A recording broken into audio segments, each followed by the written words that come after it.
सबको सबसे पहले जितने भी त्यौहार पीछे हुए और आने वाले त्योहारों के लिए शुभकामनाएं। दूसरा जो आज का मुद्दा है वो पंचायती राज इंस्टीट्यूट को लेकर है। जिस तरह आपने देखा कि लगभग 4 साल से लगातार पूरी काउंसिल और सारे साथी मिलकर उधमपुर के विकास के लिए प्रयासरत थे और आज भी हैं। आपने देखा कि किस तरह से हमारे किए हुए कार्य आज ज़मीनी स्तर पर उतरे हुए हैं। चाहे रोड्स ले लें, चाहे ट्रांसफार्मर्स ले लें, चाहे हेल्थ की व्यवस्था देखें, जहाँ जहाँ हमारा दायरा था पंचायती राज इंस्टीट्यूट का, हमने उसको ठीक करने का प्रयास किया है। और बहुत सारे काम जो हैं वो पीछे हुए हैं और कुछ के काम अभी अभी शुरू हो रहे हैं। तो पंचायती राज इंस्टीट्यूट की अगर मैं बात करूं तो हमने सरकार के साथ मिलकर बहुत मेहनत की है सभी साथियों ने, और मेहनत करने के बाद आज ऐसे ऐसे कार्य हमारे जो एरिया है वहाँ हो रहे हैं कि जो कभी सपने में भी नहीं सोचा था।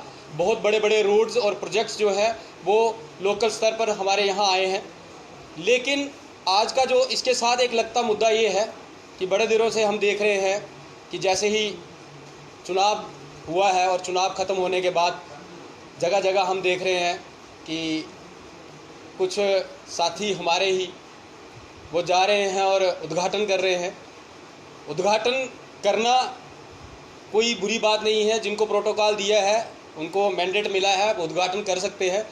लेकिन सिर्फ मेरा ये कहना है कि ये ज़्यादा अच्छा होगा कि हम सब मिलकर जनता के काम करें और अपना दायरा समझें कि हमारा दायरा क्या है, किस दायरा तक हम जा सकते हैं, उस दायरे को देखकर हम काम करें।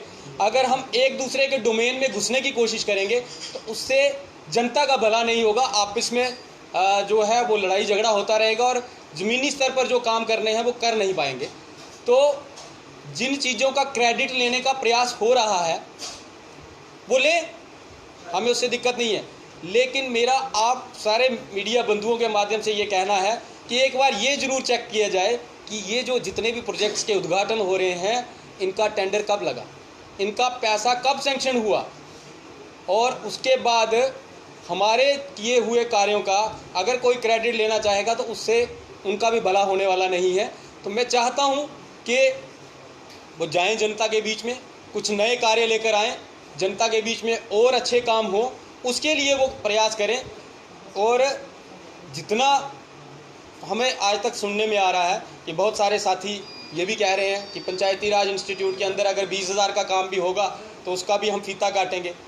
तो मेरा ये मानना है कि फीता काटने के अलावा अगर डेवलपमेंट पर ध्यान देंगे, जैसे स्मार्ट मीटर्स की बात चल रही है, तो क्या 24/7 बिजली लोगों को मिल पा रही है क्या, उसकी चिंता करें।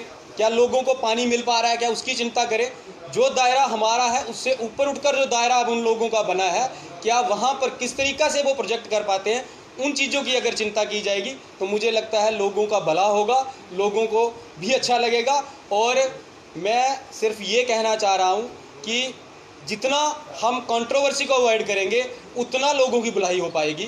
तो ये जो फीते वाला काम है इसको छोड़कर डेवलपमेंट के काम की तरफ अगर ध्यान दिया जाए, और जो मैं एक बार फिर कह रहा हूँ कि जो आज काम शुरू हो रहे हैं ये सारा का सारा श्रेय जो है वो काउंसिल को जाता है, क्योंकि काउंसिल के टाइम पर ये सारे काम जो हैं वो लाए गए हैं और आज होने जा रहे हैं। चाहे आप सलमे वाला ब्रिज भी जब देखेंगे वो भी काउंसिल की देन है, चाहे मजालता वाला ब्रिज देखेंगे वो भी काउंसिल की देन है। लगभग 19 बार उसका टेंडर लग चुका है और उसमें कॉन्ट्रैक्टर एजेंसी नहीं आ रही थी। ये बड़े प्रोजेक्ट हैं, इनको आने में समय लगता है और जब आते हैं तो इनको ज़मीनी स्तर पर उतारने में भी समय लगता है।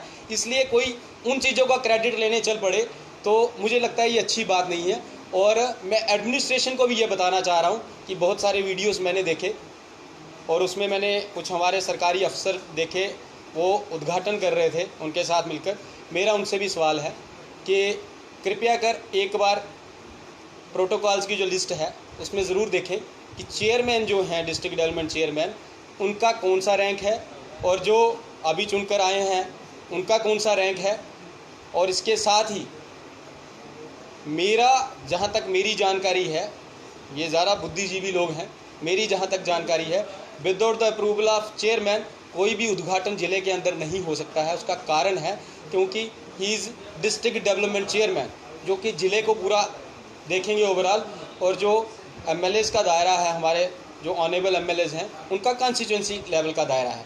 वो सेक्टरल ऑफिसर को बुला सकते हैं, उनके साथ बातचीत कर सकते हैं, वो सब कर सकते हैं, वो माननीय है। मैं उनके ऊपर कोई वैसी टिप्पणी नहीं कर रहा, सिर्फ ये कह रहा हूँ कि अभी शुरुआती समय है, जितना इस कंट्रोवर्सी को अवॉइड करेंगे उतना सबके लिए अच्छा रहेगा। आने वाले दिनों में जनरल हाउस की भी हमारी जो है वो मीटिंग होगी, वहाँ भी हम बात रखेंगे।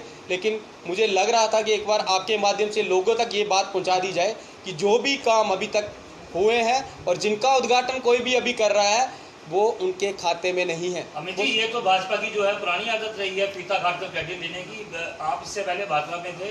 नासिर टनल जो है वो कांग्रेस के टाइम में बना था, प्रोजेक्ट वो जो अटल सेतु है वो कांग्रेस के टाइम पे बना था, रेलवे स्टेशन कांग्रेस ने बनवाया था, लेकिन फीता आप लोगों ने काटा था।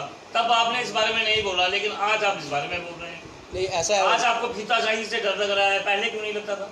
ऐसा है कि मैं जो बात कर रहा हूँ, मैं आपका सवाल जो है बिल्कुल जायज़ है कि फीताशाही, मैं उस बात को नहीं कह रहा हूँ। मैं कह रहा हूँ अगर प्रोटोकॉल में आता है तो काटिए, मैं उसको ऑब्जेक्ट नहीं कर रहा हूँ। अगर वहाँ पर प्रोटोकॉल था तो ऑफिसर्स आए थे, वहाँ पर उनकी प्लेट्स और वो लगा है।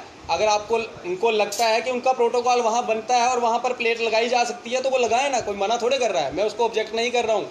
मैं सिर्फ इतना सा कह रहा हूँ कि क्या लीगल मायने में ये ठीक है, क्या ये लोकतंत्र के लिए ठीक है क्या, सिर्फ इतनी सी बात में कहना। डीडीसी चेयरमैन क्यों नहीं बोल रहे हैं आप?